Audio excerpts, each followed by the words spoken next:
हज़रत मोहम्मद की बचपन का एक वाक़या जो उनकी सच्चाई और अमानतदारी को ज़ाहिर करता है। सायादार बादल। हज़रत मोहम्मद की बचपन का एक और मशहूर वाक़या है जो उनकी अज़मत और अल्लाह की हिफाजत को ज़ाहिर करता है। ये वाक़या इस वक्त का है जब हज़रत मोहम्मद बहुत छोटे थे और उनकी उम्र तकरीबन 12 साल थी। एक दफ़ा हज़रत अबू तालिब ने तिजारत के लिए शाम जाने का इरादा किया।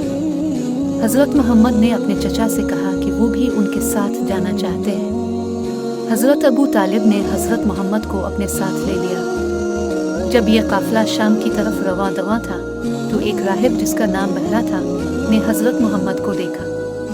बहरा ने देखा कि एक बादल हमेशा हज़रत मोहम्मद के ऊपर साया किए हुए है और जहाँ भी वो जाते हैं बादल उनके साथ चलता है।